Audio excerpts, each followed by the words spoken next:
তিনি এমন একটি কাজ করেছেন, তিনি আমার বাংলাদেশের মানুষ এক সময় সরাসরি হজ করতে যেতে পারত না, ইন্ডিয়ার ভিসা নিয়ে যেতে হতো।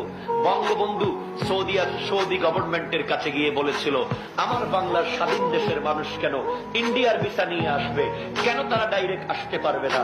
সৌদি সরকার বলেছিল, আমি আপনাকে একটা কথা বলতে পারি, আপনি আপনার দেশের নাম পরিবর্তন করে দেন, পিপল রিপাবলিক অফ বাংলাদেশ পরিবর্তন করে ইসলামিক রিপাবলিক করে দেন, আমি আপনাকে ডাইরেক্ট আসার ব্যবস্থা করে দেব। তখন জাতির জনক বঙ্গবন্ধু বলেছিলেন, আপনার মক্কা মদিনার এই দেশ 99.9% মুসলমানের দেশে, আপনি বাদশাহ সৌদের নামে কেন দেশের নাম দিয়েছেন? আপনি আগে ইসলামিক রিপাবলিক করেন, তারপর আমি ইসলামিক রিপাবলিক করব। আমার দেশে মুসলমান শুধু থাকে না, হিন্দু থাকে, বৌদ্ধ থাকে, খ্রিস্টান থাকে, সবাইকে নিয়ে আমার দেশ অসাম্প্রদায়িক চেতনায় আমার বাংলাদেশ আছে। আপনি সেটা করেন, আমিও করব।